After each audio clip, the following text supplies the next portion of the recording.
the Corporation for Public Broadcasting, and the Friends of 4, 10, and 12.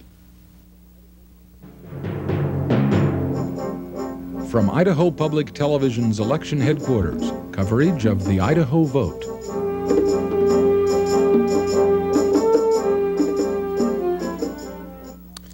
Good evening, everyone. I'm Mark Johnson in Boise. Voters across Idaho today have decided the fate of a beleaguered Republican Congressman, George Hansen, selected a Democratic candidate to face a popular Republican, Jim McClure, in November, and decided more than 40 legislative primary races, most of them Republican contests.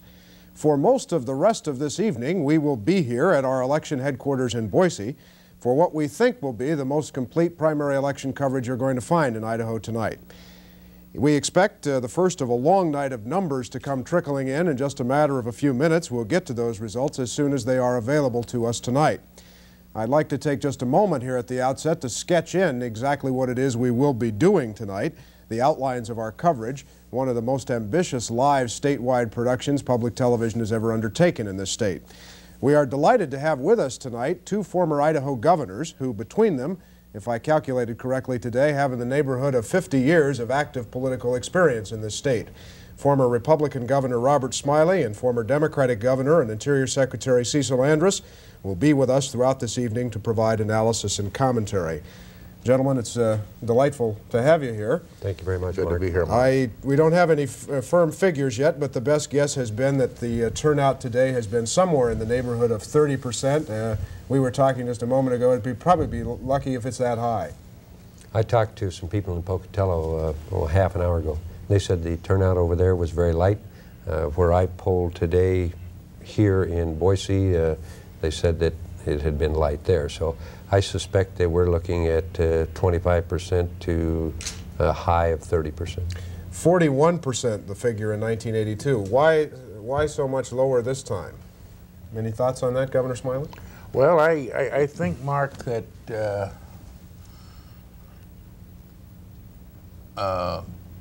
although there are issues that ought to be discussed, they somehow haven't been discussed.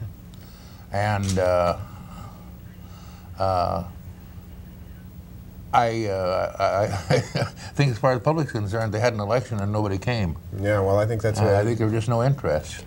Precisely what's happened. There simply hasn't been the excitement, Mark, other than the Hansen-Adamson race in the 2nd Congressional District. There hasn't been any real excitement to turn the people on. And that's been in the last week or 10 days, really. Yeah.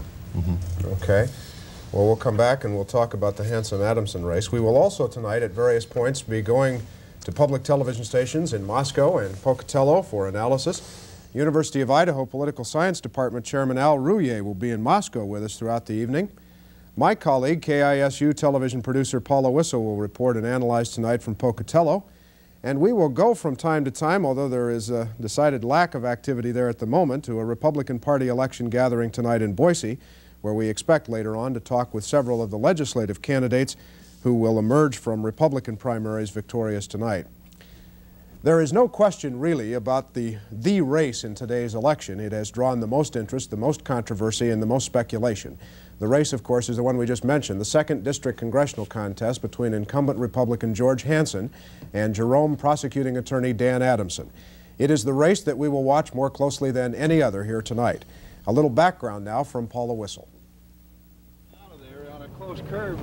How are you, gentlemen? Hi, sir. George Hansen's 4 felony convictions don't seem to have hampered his campaign style. If anything, the felony convictions have added fuel to his fire. On campaign stop after campaign stop, usually small gatherings in homes, he talks of his wars with the government and says he wears his convictions as a badge of honor. They are, he explains, only the retaliation of a bureaucracy he's been fighting. I've helped keep businessmen out of jail in their fights with OSHA and this type of thing, keep farmers out of jail in their fights with the Justice Department, the Immigration Service, help Christians get out of jail in their fights with people who think that they shouldn't have the right to have independent schools and things like that. So I really feel that we're in a day and age where government is so aggressive and so pushy that the people have to push back, and that's what we're doing. You know, we're in a day and age now where it isn't just people like myself, and I think that's really the whole thing, where you've got so many laws that that the government can make anybody, give anybody trouble. They can try to make a criminal out of most anyone. Ma'am, could I introduce myself real fast? My name's Dan Adamson. Hello. Republican opponent Dan Adamson, every bit as conservative in philosophy as Hansen, is relying on an extensive media campaign to get his name before the public. Our congressman must be above reproach and work hard for Idaho. Without specifically mentioning his opponent's legal troubles, Adamson does stress his own virtues. Farmer and civic leader will make a great congressman. He's the kind of citizen we need in Washington. As a conservative Republican, I'll fight hard to preserve the Constitution. I need your vote. For pride, for trust, the move is to Adamson. In past elections, Hansen hasn't done well in Ada County, and this time around he says he's concentrating his efforts there and in the Magic Valley. Dan Adamson says he's making a last-ditch effort in the George Hansen stronghold of the Upper Snake River Valley. Upcoming election a couple weeks ago. And your name, sir? Miller. Nice to meet you, Mr. Miller. Have a good day. Where do you work? Mountain Bell. In Mountain Bell. Everything in order up there now? So far, so good. Good. Nice to see the transition work.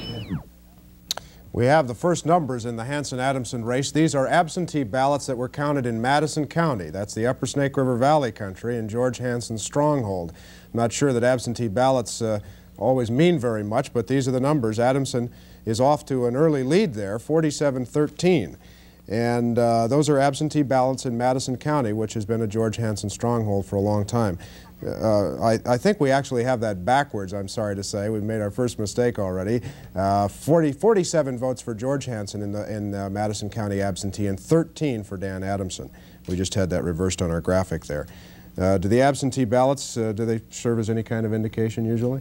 Not that many, Mark. They're too small to really tell, but you would expect George to do well in the Upper Snake. That is his stronghold. Mm-hmm. But when he comes over on this side of the state, it's going to be a different story. Do either of you have a feel for how this is likely to go? I mean, he's said throughout the last couple of weeks, Congressman Hansen has said that he thought he'd win by 60% of the vote. Well, I wouldn't want to. I wouldn't want to try and hit a percentage, but I rather think that Hansen will emerge the winner tonight. Somehow or other, the campaign just hasn't gotten off, and his incumbency will carry him, I think. Yeah. I concur with that. I think that George Hansen will be the winner tonight, but 60%, that's a lot of votes. We do have some absentee ballot numbers, too, in the U.S. Senate race between the Democratic Senate race between Pete Bush from Lewiston and Lewis Hathaway from Grangeville, and these are Payette County absentee ballots. The absentee ballots are sometimes counted a little bit earlier and are thus far, therefore, made available the minute the polls are closed, and Idaho law allows these election results to be released once the polls are closed north of the Salmon River, and Bush is off to a lead in that race.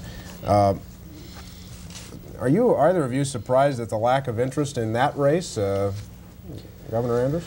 Well, let me say that, Mark, I don't believe that either one of the gentlemen have had the funding or the will to move around the state and get a campaign in high gear. It just, well, they're both novices, and it doesn't mean that they won't do very well in the end, but they have not generated any enthusiasm. But it's unfair to single them out. I think if you look around the state, you'll see the same thing takes place in almost all the races. The people are just not tuned into it yet. Why do you think that is? I mean, it's not because we, meaning the media, gives, I don't think, any small amount of attention to these issues. There are plenty of issues out there to be discussed, to be worried about, to hear people talk. They're not satisfied. Plenty of issues, Mark, but no money to discuss them with.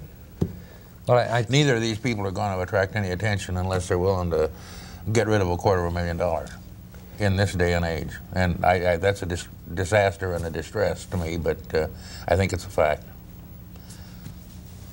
I agree with the financial reasoning as part of it, but I think beyond that, Mark, you've got a situation where across the nation, fewer and fewer people are taking the trouble to vote. Now, that bothers me, and I know it bothers you and other people, but keep in mind that if we knew how to turn that around, why, we'd all be winners.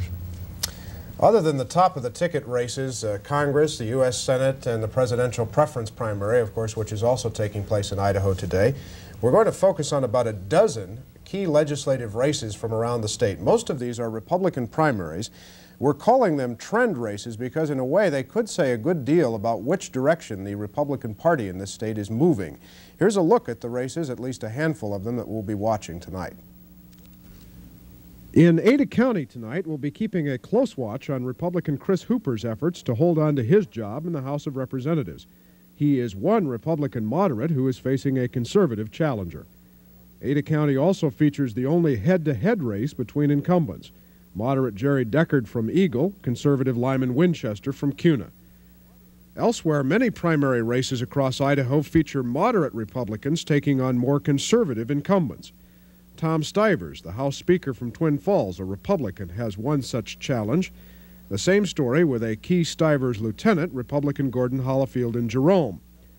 Ray Infanger, a Salmon Republican, is facing a test from a more moderate member of his party. In northern Idaho tonight, we'll be watching incumbent Bill Moore's Republican Senate primary race in Kootenai County. And an incumbent Democrat, Dorothy McCann from Wallace, will be watching her race tonight against a former Democratic legislator, Emery Headland of St. Mary's. We have identified these races primarily, as I said, because they seem to, at least the Republican races, seem to give some indication of which way the Republican Party might be moving, where moderates are being taken on by conservatives within the party.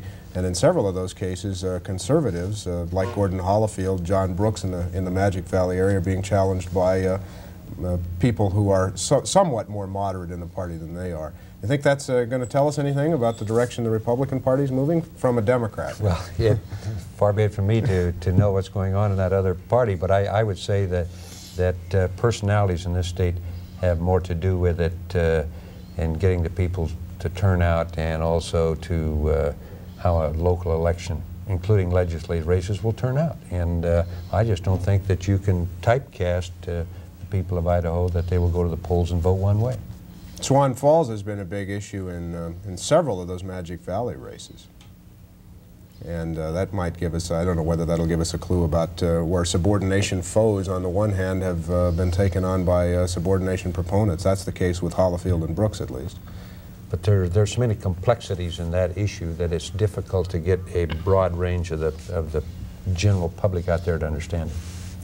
Apparently, one of the problems that we always encounter on election night is a breakdown in the system somewhere along the line. And in Kootenai County tonight, apparently already we're hearing that they're actually counting ballots by hand there due to a machine problem. So at least one of the races that we want to watch in the legislative contest, the Moore Carlson race for the Republican nomination for the Senate there, could be a long night waiting for that one to be decided, and that could be a close one too. That's one case where a very conservative Republican incumbent, Bill Moore, is being challenged by a more moderate Republican, Dennis Carlson.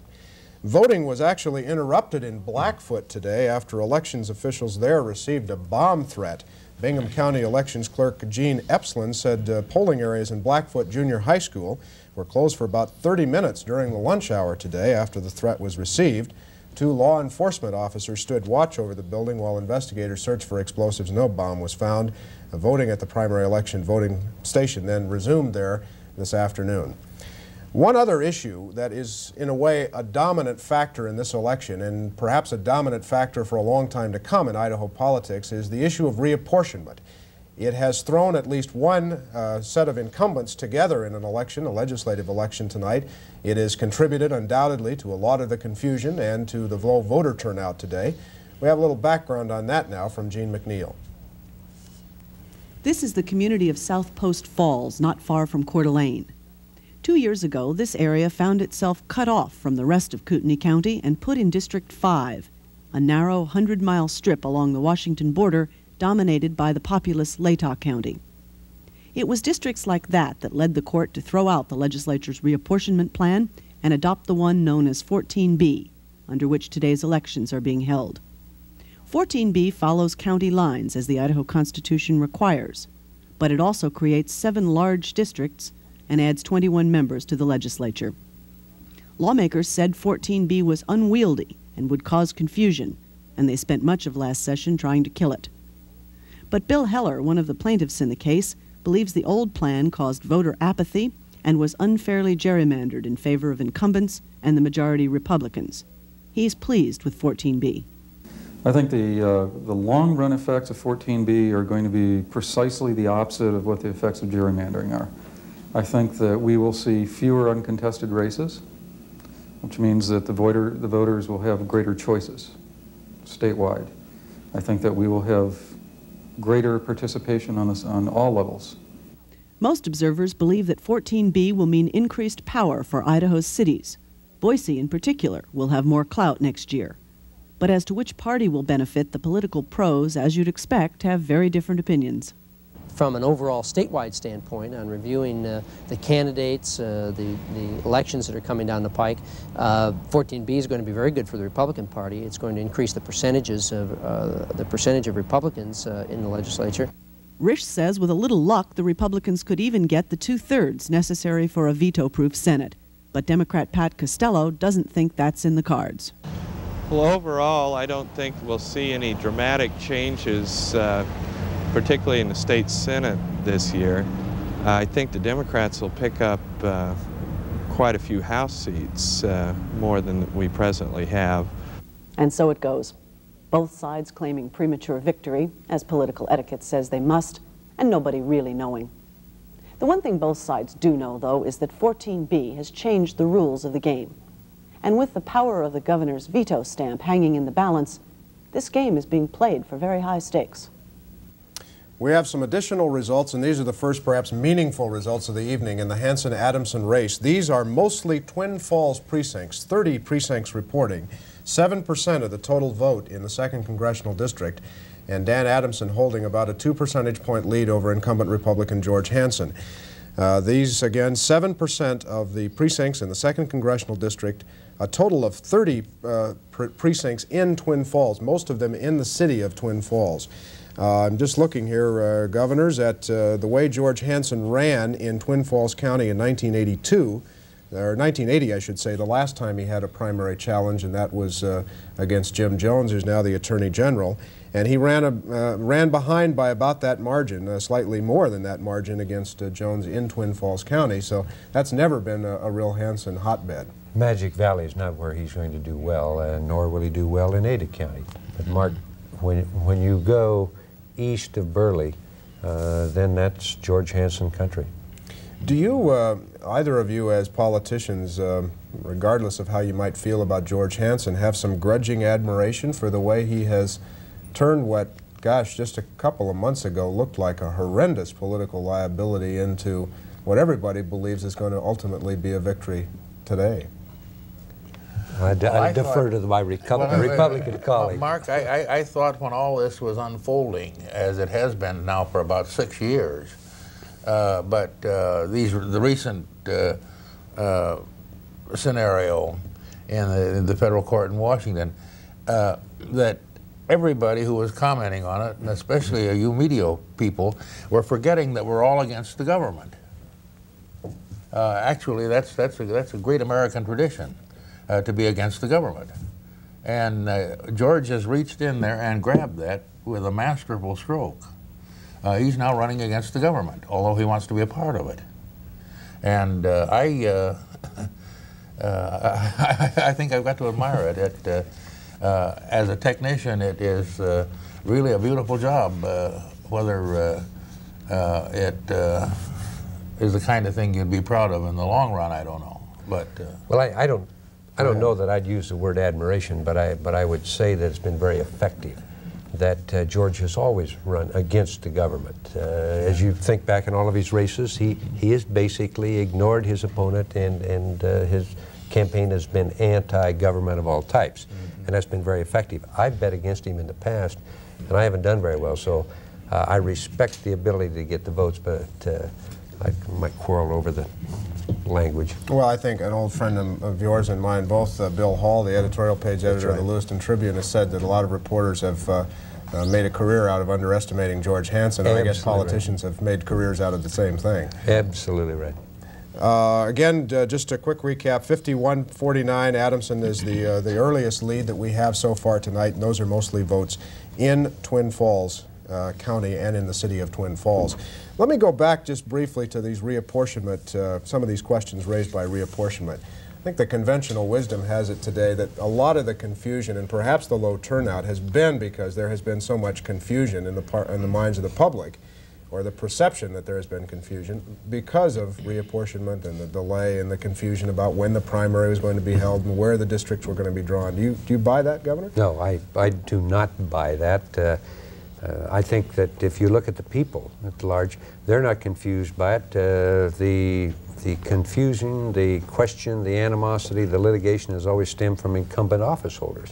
And the people out there are not confused at all. Now, they might wonder where the lines are drawn, but that isn't why they stayed away from the polls. It's apathy. I don't know what causes it. Sometimes when you have a heated race like we had with Senator Church and Steve Sims, you know, we had over 400,000 people come out. So they will come out when there is a question and a race. And I don't believe the only confusion over a reapportionment has been with the incumbents. How do the two of you feel about this plan with these big flotorial districts and adding 21 new members to the legislature and all of that? Governor Smylie? Well, I would have preferred the plan to have required everybody to run at large in the county. I don't really like these little tiny carved up districts.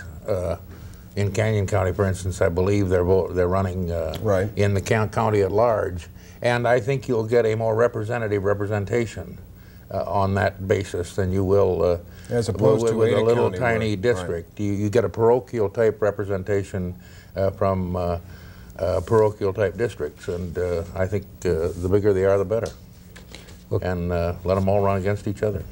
Keep in mind, Judge Cogswell gave them the opportunity to redo it themselves. They could not do it, and I don't think it's fair to expect a group of legislators to reapportion themselves. I think it should be done by a citizens committee of some kind. Is this a job for the legislature, ultimately? Not in my mind, it is not. Obviously, they think it's a job for the legislature. Well, I don't think it's a job for the legislature, just like the Constitutional Convention, which set up the first representation, didn't think it was a job for them either. They gave it to a committee of the whole House, which ultimately ended up being about 3 people who drew the lines.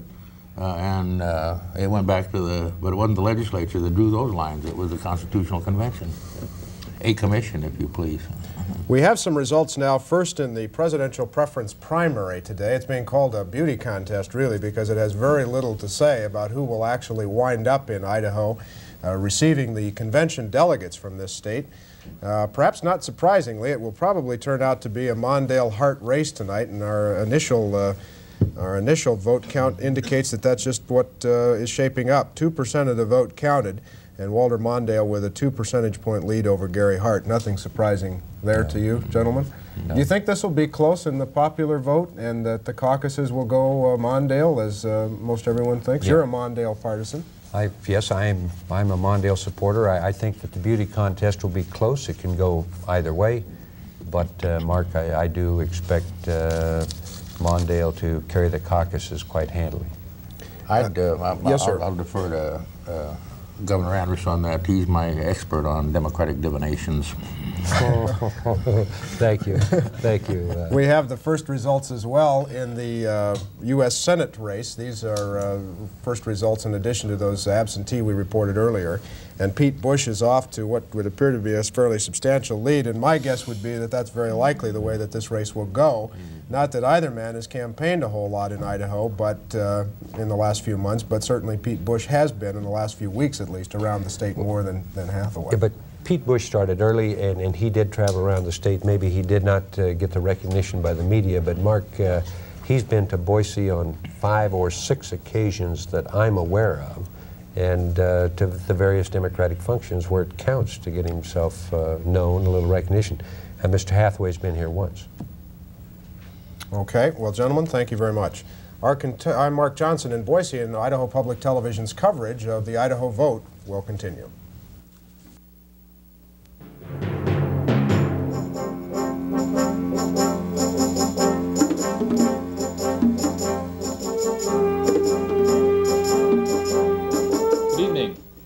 next 5 minutes, we're going to be highlighting some of the county races in southwestern Idaho.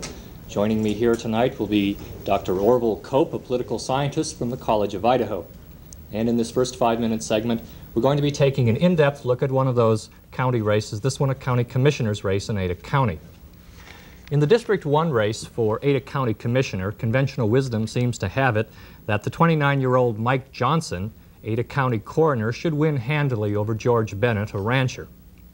In the other Ada County Commissioner's race, Vern Emery, a 10-year incumbent, could be in a fight for his political life against challenger Doyle Minor. More on this race later. And Vaughn Killeen, Bill Jones, and George Logan are in a 3-way race for Ada County Sheriff. The current sheriff, Sheriff Chuck Palmer, has decided not to seek re-election. We do have some results in Canyon County.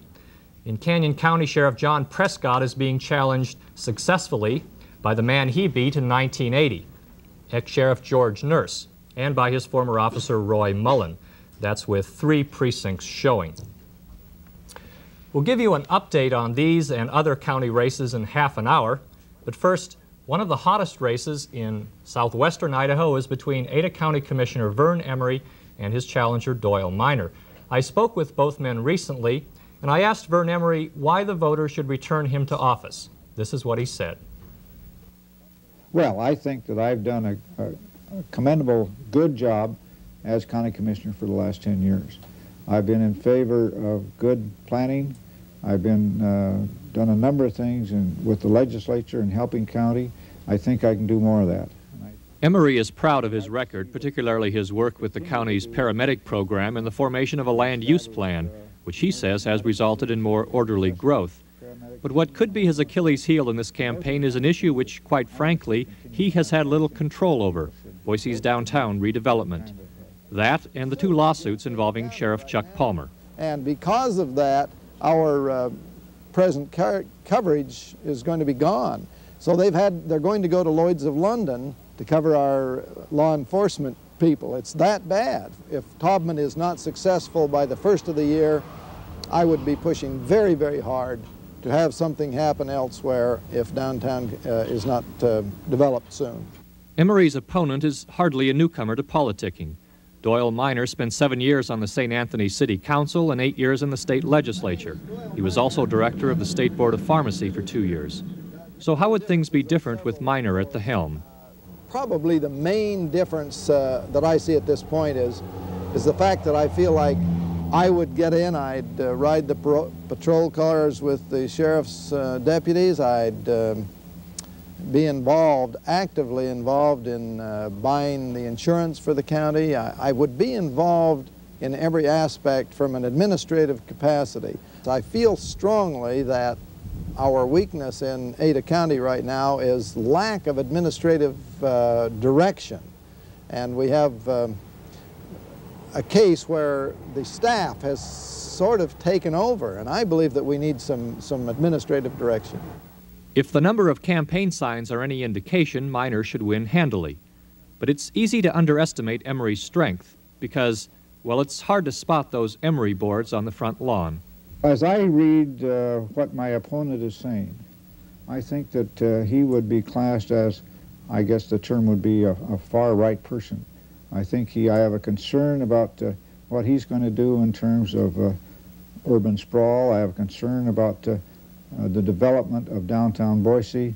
I just have a concern about those kinds of things that I've been fighting against over the years. So, Dr. Cope, is this a race between the far right and the moderates in Ada County, as Vern Emery seems to suggest? Well, it's not clear to me. I think that the issue that comes out of this primary is the issue of incumbency.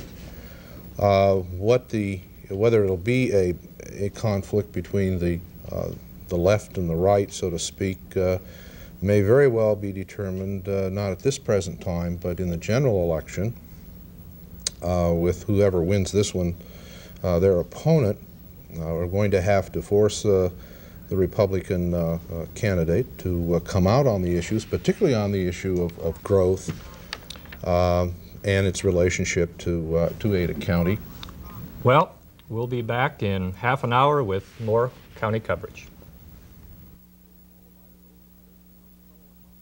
Serving all of Idaho from Boise, Pocatello, and Moscow, this is the Idaho Educational Public Broadcasting System. Idaho Public Television's coverage of the Idaho vote continues. Hello, I'm Mark Johnson again in Boise. We have some additional numbers now to report in the statewide races we are watching tonight. We'll take a look at the 2nd Congressional District race where we have some slightly new numbers to report from earlier in the evening. Here, Dan Adamson is holding on to a slim lead over George Hansen at this point, 51 to 49%. Again, literally a handful of votes counted, 7% basically of the precincts reporting in the 2nd Congressional District. We have some new numbers in the Democratic presidential preference primary, and I think we find this a little bit surprising if these numbers are correct. I guess they are. Gary Hart with 43% of the vote, actually 57% of the vote. Jesse Jackson, Lyndon LaRouche, and Walter Mondale at this point trailing Hart. And these again are very early. 5% of the vote statewide counted in the Democratic presidential preference primary. U.S. Senate race between Pete Bush and Lewis Hathaway, and Bush is out to an early lead there, 61% to 39% over Hathaway. One of the legislative races that we're watching tonight is in one of the largest legislative districts in Idaho, a district in the Salmon that concludes the Salmon area, 5 counties in far eastern Idaho. It's a race where incumbent Ray Infanger, a very conservative Republican, is getting a challenge from a moderate in his party, and Paula Whistle has a little look at that race. Name identification could prove to be the key element in this race. It's a race that pits politically known 12-year incumbent Ray Infanger against politically unknown Salmon insurance agent Ed Smith. The main issue is whether or not conservative Republican Infanger has adequately represented the district. It would certainly make it around this district much, much more than has been done in the past. I find the electorate out, since we have the largest district in the state, I find very, very few people that have ever seen their elected representatives, much less talked to them. I think it's necessary for anybody to do a good job is to find out what's going on out there. I think the main thing that everyone up here is interested in is not so much government. It just seems like everywhere people turn anymore, there's so much government. And I don't think it's a war against government. I think it's a war against unnecessary government. And running here isn't an easy task. The district covers 5 counties, Lemhi, Custer, Jefferson, Clark, and Butte. It's approximately a 700-mile drive just to cover the territory. Back in the days when residents of each county in the state had their own representatives, campaigning for office here was undoubtedly simpler. Residents of Lemhi County, who once had their very own senator and representatives, now must share with 4 other counties. And people here in Salmon often feel overpowered by Jefferson County, which has a larger population base. Jefferson County has as many registered voters as the other 4 counties in the district combined, which makes it important that Ed Smith, who is from Lemhi County, become known here. I've got yard signs out all over the district, signs in business windows. We have a very large direct mail. I say we, my wife and I and my family have been doing most of it. All year long I'm campaigning when I'm trying to help people. Will you be putting up Because yard signs or posters or anything like that? Again, that's one of the trend races we're watching tonight between Ray Infanger and Ed Smith in Salmon, in one of the largest legislative districts in the state. And we have some early numbers in that race now. And Infanger is, perhaps not surprisingly, off to an early lead, 54 to 46 over Smith in that race. We have some other early Republican primary races. This is a race for the large flotarial district that includes most of southwestern Idaho, with the exception of Ada County. And there, Mary Hartung is off to a lead over Mike Strasser, but that's only with less than 2% of the vote counted at this point. We have also some results in a 4-way Democratic primary race for a legislative seat in District 31.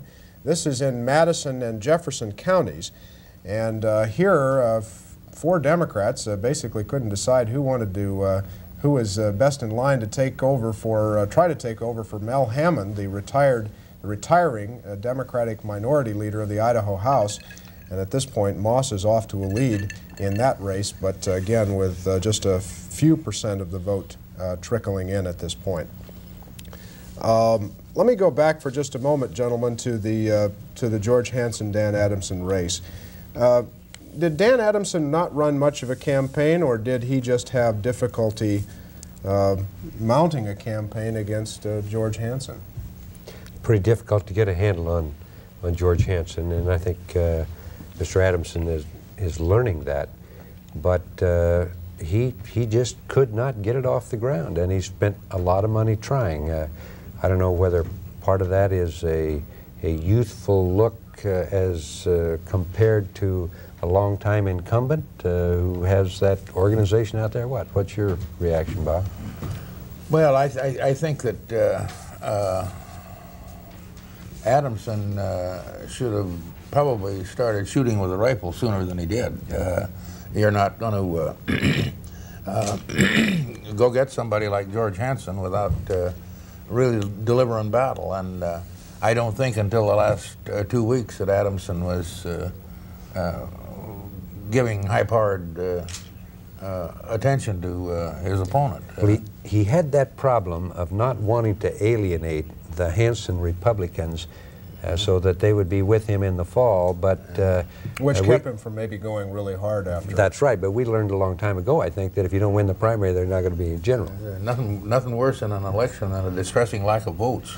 That's right. However this turns out, this 2nd District congressional race tonight, either George Hansen surviving or Dan Adamson knocking him off, does the intensity of that fight set either of those candidates up to run either a good race or a bad race against Richard Stallings, who, as far as I can tell, seems to be doing everything right at this point in terms of his organization and getting some money together? I think Richard Stallings is positioning himself very, very well. He's been a gentleman. There's no questioning his integrity or his position within the community or anything else. And he's played it very straight and very well. And it's going to be difficult for either one of the other two gentlemen, I think, to survive in the fall. Can you elect a Democrat, though, in that district, Governor Smylie? They have before. Oh, I think you could elect a Democrat in that district, but with some reluctance, I'd say don't count George out, Cecil. Oh, no. He got a remarkable talent for survival, and he obviously has a great number of devoted friends. I think doesn't matter really who wins. I think they're both stronger for having been in a fight, because the nice guys don't always win in this business. No, but the point I think we agreed upon a while ago was that you can't count George out, and it's going to be tough. But I think this time, from what I hear with some of my Republican friends and people talking around, that George is not going to have that overall support that he enjoyed before. But difficult to bet against him. You're right. He'll have one thing going for him, and I don't think he'd argue this too much. But Mr. Reagan's at the top of that ticket, and I suspect he'll run well in Idaho. That's absolutely right, and that could be coattails or coattails. We do have some new numbers in the Hansen-Adamson race at this point, and I'm told also that the results in Bingham County, which is a George Hansen stronghold, are not expected until much later tonight. They're having some election night difficulties there as well. Adamson is widening the lead a little bit. This is with, let me see here, 13% of the vote precincts counted now in the 2nd Congressional District. I'm not entirely sure where these votes are all coming from. Many of the early ones, as we mentioned, were coming from Twin Falls. Adamson with 53% of the vote, George Hansen with 47%. I'm sorry, 53 now, 47 for Hansen. It was 51-49 earlier. Adamson widening the lead just a little bit there. We also have some new numbers in the Democratic presidential race. I apologize for my confusion earlier. I guess I was a little surprised to see Gary Hart off to that lead, and I thought we'd made a mistake, Governor Andrus. But Gary Hart is out to a fairly substantial lead at this point. This is again with very early results being shown. This is about 6% of the precincts statewide in the presidential preference primary being counted. And the U.S. Senate race, Pete Bush hanging in there with about 6% of the vote statewide counted, 62% of the vote, 38 now for Louis Hathaway. He's from Grangeville and really just got in the race for all practical purposes within the last couple of weeks. One thing that we, if this Hansen-Adamson race stays close throughout the evening, the results from Bingham County, which is a George Hansen stronghold, he won it by better than 60% of the vote the last time he had a primary race. That could be a cliffhanger there in terms of deciding the race. Why is George has he been so strong in the upper Snake River Valley particularly? You look north of Idaho Falls, and he won some of those counties against Jim Jones by margins of like 78-22, 74-26 in 1980. Why such strength there? Well, I think at the time he's speaking very much in tune with the people of that district. I think that was some of the most conservative country in all of Idaho. And as the country got conservative, George got more conservative. And then he made common cause with them on a lot of issues, the Teton Dam problems, their somewhat justifiable dislike, or at least disregard for the Internal Revenue Service. He played OSHA like it was the Fifth Symphony from Beethoven, and I think he just was one with all those people, and. It's easy to have a campaign against everything else, and George has been a master at that. Yeah. Well, I guess my friend Rod Grammer in the Idaho Statesman said it well on Sunday when he said that George really believes that the people trust him more than they trust the government, and I don't know whether that's true or not, but he's been pretty successful with that in the past. We have some new statewide numbers in the presidential preference primary now. And again, it looks as though Gary Hart is off to an early lead over Walter Mondale in those numbers. Hart with now 52% of the vote to Mondale's 25%, and Jesse Jackson with 16%. Lyndon LaRouche is a strange breed of cat that most Democrats don't identify with very much at all. Not at all. U.S. Senate race in the Democratic ticket, Bush continues to lead there, 63-37 over Hathaway. We also have an early result, but perhaps an interesting result in an important Republican legislative primary race. This is State Senator David Little's race against Hawkins. Now this is a legislative primary race, and at this point Hawkins is out to an early lead. This was just with 6% of the vote counted, 6% of the precincts counted in that district, but he's off to an early lead over Little, 177 votes to 72 votes for Little, 71%. Not many people gave Hawkins much of a chance to win that one, so we'll keep an eye on that one as the evening goes on. We were talking earlier about the interesting four-way Democratic race in the Madison County area to succeed House Democratic leader Mel Hammond of Rexburg. We have some background on that now. It's interesting because 4 Democrats are squaring off there to try to succeed a Democrat in a Republican stronghold. Primary races on the Democratic Party ticket are a rarity here in Madison County. Some people say there usually aren't enough Democrats to go around to fill all of the vacant spots on the general election ballot. But this year is different. 4 candidates have filed for the seat currently held by House Minority Leader Mel Hammond of Rexburg. Hammond, who has served 8 terms in the House, announced earlier this year he will not seek another term. He's leaving the country to serve 3 years in an LDS church mission. Thomas Kershaw is superintendent of the Sugar City schools. I just have a desire to serve. Did you see it as a good opportunity when Representative Hammond stepped down? Yes. I saw it as a good opportunity, and so did everyone else, it looks like. Darrell Moss is a retired teacher from Sugar City. Usually we have to reach out and try to talk people into running, and we didn't have to at this time. I think I think that's a compliment to Mel Hammond, the fact that there are several of us that want to replace him. I think that we need to maintain a good, healthy two-party system in this part of the state, and Mel's done an exceptionally good job over there, and I just felt like it would be an opportunity to hold on to this seat, and I guess that's another reason that I jumped into the race. Candidate Keith Larson owns a clothing store in Rexburg. It may have been more prudent for us to gather together, perhaps, and maybe looked over some of the other races instead of all four of us jumping into one race, but I think the reapportionment hassle created so much confusion that people are probably still not fully aware of the floterial districts that were available, and so I guess I'm really not too surprised that four of us jumped into the race. The fourth candidate, Rexburg attorney Roger Hoops, was unable to be interviewed for this broadcast.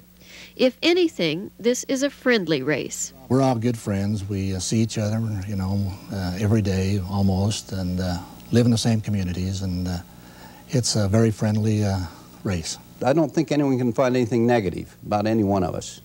So it'll be our positive campaigning and whether people know us or not. We have two men from Sugar City and two men from Rexburg running for the same seat, and that's certainly going to do some vote splitting, both in Sugar City and in Rexburg. So I would say that it's just going to be a toss-up. They're handling. These are not new numbers, but those are the latest numbers and the only numbers we have at this point. Darrell Moss leading in that four-way Democratic primary to succeed Mel Hammond with 80% of the vote, and these are very early numbers.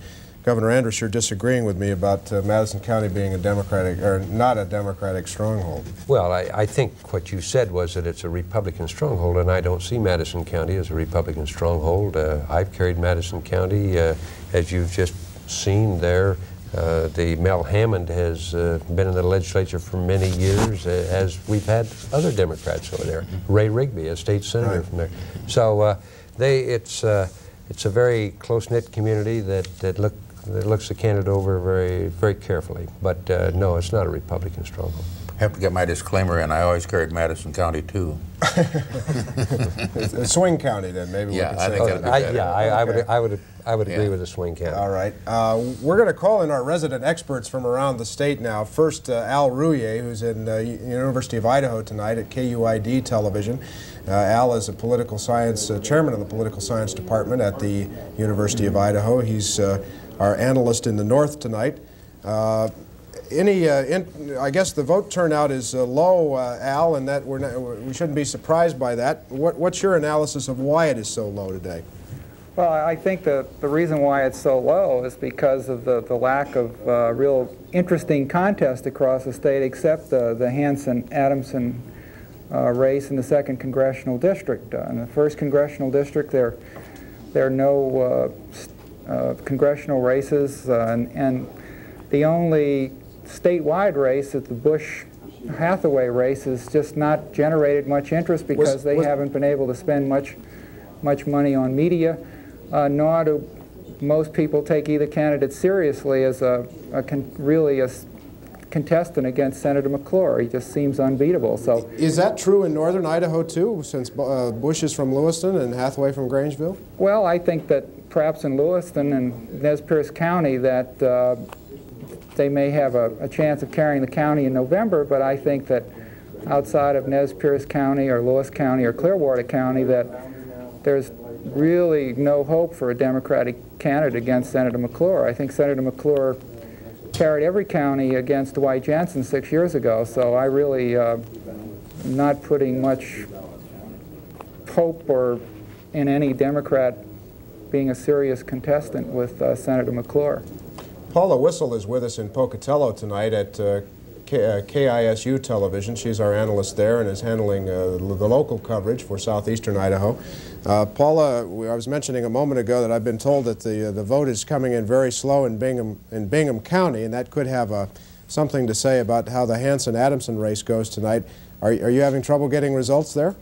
Yeah, Yes, we can't get any results from Bingham County, Mark. One thing I might mention, though, is I know the voter turnout in Bannock County has been very light, but we may find it hasn't been as light in Bingham County because there has been a lot of interest in that county generated in some local races. In fact, there are 7 candidates for sheriff there, several candidates for county commissioner, and it's one of the few counties around here that has contested legislative races. So we may find that more voters turn out in Bannock, or have turned out in Bingham County, I should say, than in any other county. And so that could make a difference. I don't know. I think frequently those local races are the ones that bring people out when they really know the people who are running. And there's been a lot of interest generated in them. There's a very controversial sheriff running for re-election there.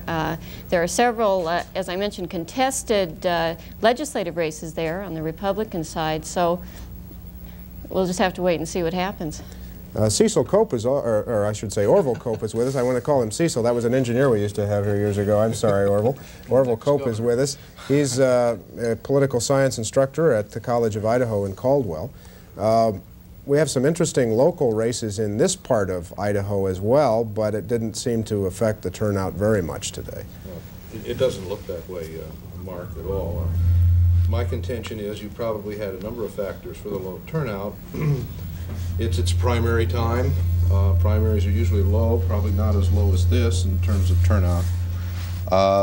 Secondly, the issues, you can find the issues in the print media, but you don't find the media, the issues on the television are being discussed. And probably there is some initial confusion among voters about what districts they live in because of the reapportionment. You want to hazard a guess? You've watched politics in this state for a while. Hazard a guess on the Adamson-Hansen race. The early numbers have Adamson out in front, but those numbers are largely from an area where where George Hansen has not done well in the past. Well, I'll go along with our 2 real experts here, Governor Smylie and Governor Andrus. Mr. Adamson has not put together a very good organization as I see it. And I think that one thing that George Hansen has, he has a very good grassroots organization. And I think this is a challenge to Richard Stallings for next fall, that if he can emulate the grassroots organization that George Hansen has had, he might be able to come very, very close, if not beat the congressman. So you think he has a chance, regardless of how this turns out tonight in November? Stallings, I mean. He looks like a congressman and he talks like a congressman. And I think he has some real talent. Okay, well, we'll see. We hope to be talking later in the evening to Richard Stallings, who is in Pocatello tonight, and we hope a little bit later on in the evening to have him in here. We'll also have later on in the evening the winner of the race between Lewis Hathaway and Pete Bush, and we hope to be talking to them.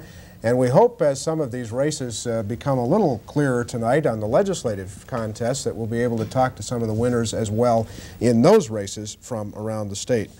I am told that despite the fact that Dan Adamson is leading in the vote totals in the 2nd Congressional District at this point, that George Hansen, in the votes that have been counted so far, is ahead in Bonneville, Cassia, Custer, and Madison counties. Not surprising, perhaps. Adamson has built his lead in Twin Falls and Power County. That's where Jim Jones, among others, has run well against George Hansen in the past, and where Jones actually, at this point, Adamson is ahead of where Jim Jones ran in Twin Falls and in Power counties 4 years ago. I'm also told a little note on our presidential. You want to say something about that, Governor? I'm also told that our figures on our presidential race, that the reason they weren't adding up to 100, and I was confused earlier, is that for the first time on the ballot in Idaho this year, you can vote for none of the above. And so some people apparently are exercising that prerogative today to vote in the Republican primary for none of the above, meaning not for Ronald Reagan, and in the Democratic primary to vote for none of the above, any of the 4 candidates on the list there. Let me just ask quickly about Lyndon LaRouche. I think the Democratic Party in Idaho has made an effort to disassociate itself completely from this fellow who used to be, my history is correct, a left-wing socialist, and now he sounds like a right-wing Democrat to me. Well, regardless what he might sound like, he has never been a participant, a serious participant in our party. He does not stand for the things that we think the Democrats in Idaho stand for, and we want no part of him. But you talked about none of the above a minute ago. Remember the bumper sticker we used to see, it says, "Don't vote, it only encourages them." And so there's some of that, too, in a campaign. I'm Mark Johnson in Boise. Idaho Public Television's coverage of the Idaho vote will continue.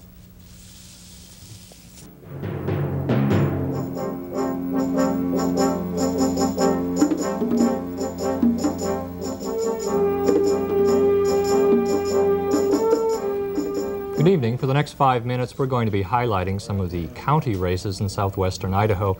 Joining me tonight will be political scientist Dr. Orville Cope of the College of Idaho. We've got some new returns for Ada County, so let's go to those now. In the race for District 1 Commissioner, Mike Johnson has gotten off to a fast start over his closest opponent, George Bennett. With 16 of 120 precincts reporting, Johnson has 72% of the vote to Bennett's 23%. Bill Rowe is a distant third. In the District 2 Commissioner's race, incumbent Vern Emery is in a fight for his political life with challenger Doyle Minor. Minor is leading with 56% of the vote to Emery's 44%. That's with 16 of the 120 precincts reporting. And in the three-way race for sheriff, Vaughn Killeen is leading. Killeen has 48% to Bill Jones' 27%. George Logan looks like he might be knocked out of this one with only 25% of the vote. Well, Dr. Cope, are there any surprises here that you see? There are no surprises at the present time, and if the trend keeps up this evening, I think perhaps we can pretty well agree that Mike Johnson has extended his career structure, if you will, from coroner to Ada County Commissioner. In many ways in Idaho, that's where you begin a career structure. You start at the bottom, local boys make good, and Mike seems to be out of the or at least at the starting line and out very quickly at this time. The Vern Emery Doyle Minor contest is not surprising. I thought perhaps it would be a little bit closer.